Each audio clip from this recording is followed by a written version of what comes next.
جو مجھے یقین سا ہے کہ آج بھی ابھی آپ کو موقع ملے، وہ ہے شب جمعہ زیارت وارثہ جب امام مظلوم کی آپ پڑھتے ہیں، وہ بہترین موقع ہوتا ہے اپنی دعا قبول کروانے۔ دعائے وارثہ، زیارت وارثہ ہم نے اس طرح سے سمجھا ہی نہیں جو زیارت وارثہ کا حق بنتا ہے۔ نارملی ہمارے یہاں لوگ زیارت وارثہ کیوں پڑھتے ہیں؟ تو ایک عام بات کہہ رہا ہوں، کسی پرسن کے بارے میں کوئی فیصلہ نہیں دے رہا، اس لیے پڑھتے ہیں کہ جب سے انہوں نے ہوش سنبھالا شب جمعہ اپنے گھروں میں زیارت وارثہ دیکھی، اور شب جمعہ مسجدوں اور امام باڑوں میں زیارت وارثہ دیکھی۔ وہ دیکھتے آ رہے ہیں، سمجھ رہے ہیں کہ شب جمعہ کا کوئی عمل ہوگا، لیکن اس کی حکمت، اس کی فلسفی، اس کا مقصد، اس کی مصلحت کیا، وہ بہت کم لوگوں کو معلوم۔ اور اسی کا نتیجہ یہ دو چھوٹی باتیں۔ نمبر ایک، زیارت وارثہ میں جب آقا حسین کو سلام کرتے کرتے الحادی اور مہدی کا لفظ آتا ہے تو اکثر لوگ یہ سمجھتے ہیں کہ یہ زمانے کے امام کا تذکرہ ہو رہا، اسی لیے کہ زیارت وارثہ کو نہ سمجھا گیا، نہ پڑھا گیا، نہ اس کا مقصد بیان کیا گیا۔ بلکہ بہت سے لوگ زیارت وارثہ میں جہاں لفظ مہدی آئے تو اپنا سر بھی یہ سمجھ کے جھکا دیتے ہیں کہ یہ امام زمانہ کا ذکر ہے تو ہم اپنا سر جھکا رہے ہیں۔ آقا حسین کے نام پہ سر جھکانے میں بھی کوئی حرج نہیں۔ مہدی کا ٹائٹل ہر امام کا ٹائٹل، یہ وہ حدیث نہیں ہے جو پیغمبر چھٹے امام کی۔ خبردار، امیر المومنین کسی کو نہ کہنا سوائے ہمارے جج۔ مولا آپ بھی تو امیر المومنین ہیں، یعنی پورے 12 امام کہتے ہیں، لیکن یہ ٹائٹل فقط اللہ ہمارے جج کو دیا ہے، صرف ان کے لیے لفظ امیر المومنین استعمال کرنا، اس کے علاوہ کسی کے لیے۔ تو اب یہ لقب ہر امام کا بن سکتا ہے، لیکن مخصوص کر دیا گیا مولا کے۔ اسی انداز سے لفظ مہدی نہیں کہ مخصوص ہے صرف زمانے کے امام کے لیے یا سر جھکانا، لیکن وارثہ میں لوگ یہ سمجھ کے سر نہیں جھکا رہے کہ آقا حسین کے نام پہ ہم سر جھکا رہے ہیں، یا المہدی سے مطلب آقا حسین، وہ سمجھتے ہیں کہ یہ مقصد امام زمانہ۔ اور پھر یہ بھی نہیں سوچتے کہ زیارت میں امام زمانہ کا نام کیوں آیا، کیا ضرورت بھی آنے، وہ امام کا نام نہیں۔ مگر میں اس وقت زیارت وارثہ کی تفصیل میں نہیں جا رہا، میں صرف یہ بتا رہا ہوں کہ اتنا اہم عمل اور کیسا اسے اگنور کیا گیا کہ کسی کو نہ ترجمہ پڑھنے کا موقع ہے، نہ اس کی مصلحت سمجھنے کا موقع ہے، نہ زیارت وارثہ کے میسیجز کے اندر جانے کا موقع۔ کیونکہ جب سے ہوش سنبھالا ہر مسجد میں شب جمعہ زیارت وارثہ، کیونکہ جب سے ہوش سنبھالا گھروں کے اندر ہر شب جمعہ خواتین بھی زیارت وارثہ پڑھ رہے۔ تو خیر یہ موضوع نہیں بتائیے رہا تھا جس کی وجہ ایک یہ اگنورنس آ گئی، یہ تو خیر کوئی بہت بڑی خرابی نہیں ہے، چلے آپ نے سوچ لی کہ زیارت وارثہ میں یہ امام زمانہ کا نام بھی ہے تو کوئی حرج نہیں، لیکن ویسے معلومات کے لیے یہ ہے کہ اس وقت آقا حسین کے لیے لفظ مہدی استعمال ہوا۔ مگر دوسری بات کہ زیارت وارثہ جو اس کی مصلحت اور حکمت آئی ہے اس کے اعتبار سے یہ بہترین موقع ہے قبولیت دعا۔ وہ تو کہیے کہ کچھ مجلسیں مجھے 90s میں ایسی پڑھنا پڑی جب میں خود پاکستان میں تھا اور پاکستان لوگوں کی جان خطرے میں تھی، لوگ میں نے غلط کہا صاحبان ایمان، ان کے بزنس اور مال خطرے میں تھے، ان کی اولادیں خطرے میں تھی، تو مجھے خاص طور پہ زیارت وارثہ میں مسلسل مجلسیں پڑھنا پڑی کہ یہ بہترین عمل قرار دیا گیا ہے جان کی حفاظت کے لیے، یہ بہترین عمل قرار دیا گیا ہے مال اور کاروبار کی حفاظت کے لیے، یہ بہترین عمل قرار دیا گیا ہے اولاد کی حفاظت کے لیے، زیارت وارثہ۔ لیکن یہ تو بہت اس وقت مومنین کرام کا اپنا پرابلم تھا، اس لیے اتنی بات آ گئی، پھر بھی زیارت وارثہ کا حق ادا نہ ہوا۔ وہ حق صرف اس سے آپ اندازہ کرو کہ بہت سارے مجتہدین، یہ فتوے پہ آپ کو عمل نہیں کرنا ہے جب تک کہ کنفرم نہ ہو کہ آپ کے مرجع کبھی یہ فتوا، لیکن بہت سارے مجتہدین یہ فتوا دیا ہوا کہ زیارت وارثہ اگر اپنے گھر میں بھی پڑھیں گے اور اس کا غسل کریں گے تو اس غسل کا وہی اسٹیٹس ہے جو کربلا والے غسل کا اسٹیٹس ہے۔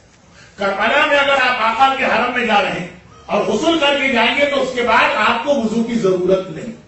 اگر آپ اپنے گھر میں آج زیارت وارثہ پڑھنا چاہیں تو اس کے لیے بھی غسل کریں، اور اس غسل کے لیے کبھی وہی اسٹیٹس ہے کہ وضو کی ضرورت نہیں اور آپ نماز پڑھ سکتے ہیں۔ باقی 13 معصومی رسول خدا کی 13، مولا علی کی 13 میں شامل، شہزادی فاطمہ کی 13، باقی 13 معصومین کے لیے غسل صرف ان کے حرم میں جانے کے لیے مستحب۔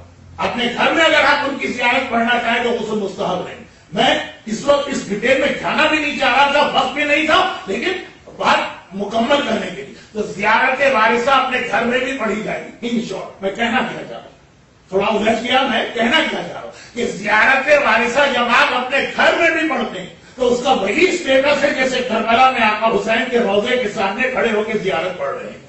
اگر آپ رسول خدا کی زیارت اپنے گھر میں پڑھیں گے اس کا وہ اسٹیٹس نہیں ہے جو مدینہ کے اندر.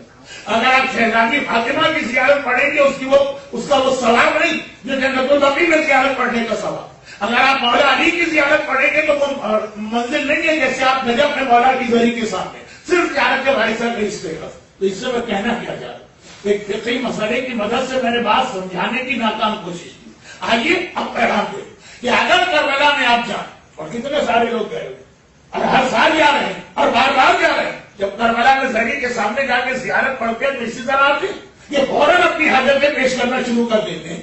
زیارت وارثہ اگر آپ جھاپڑیا کے اس ہال میں بھی پڑھ رہے ہیں اور اگر آپ اپنے گھر کے اندر بھی پڑھ رہے ہیں تو یہ سمجھ کے پڑھیے کہ کربلا میں آقا حسین کی زری کے سامنے کھڑے ہیں, ابھی آپ نے سلام کیا, زیارت بھی سلام, اور آپ اپنی حاجت پیش کریں. ہر زیارت وارثہ کے بعد جو حاجت طلب کی جاتی ہے وہ فوراً قبول ہو. جملہ میں مجلسوں میں مذاق کے طور پہ کہتا ہوں, وہ افطار کی کھجور اور زیارت وارثہ ان دو کے لیے تو بالکل صحیح ہو رہا. اکثر میں مجلس میں کہتا ہوں کہ لوگ ہمارے پاس آتے ہیں اور ہم تو خیر کیا ایک طالب علم, لیکن بہرحال ایک ہمارا سرکل ہے علماء کا, خطبہ کا, ذاکرین کا, سب سے سننے کو ملتا کہ جہاں مجلس پڑھنے جاؤ خواتین اور حضرات دونوں, عورتیں زیادہ مرد ذرا کم, لیکن بہرحال وہ اپنے مسئلے لے کے آتے ہیں. دنیا کے کسی علاقے میں پہنچی ہر جگہ لوگوں کے پرابلمس, کسی کو یہ مسئلہ ہے کوئی دعا بتائی, مولانا کوئی حاجت پوری ہونے کا عمل بتائی, مولانا کوئی آیت کریمہ بتائی, مولانا کوئی وظیفہ بتائی. یہ ہر ایک کے ساتھ, ہر مجلس پڑھنے کے حوالے کے ساتھ, ہر ریسیڈنس عالم کے ساتھ ہی گزرتا. اور دعا بھی جب لوگ مانگتے ہیں, مانگنے سے مطلب جب ہم لوگوں سے آ کے مانگتے ہیں, اللہ سے نہیں, جب دعا مانگتے ہیں کہ مولانا کوئی دعا بتائی تو اس کے اندر اتنی جلدی ہوتی کہ ایسی دعا بتائیے کہ آج ہم یہ دعا زبان پہ لائیں, کل صبح ہمارا مسئلہ حل ہو.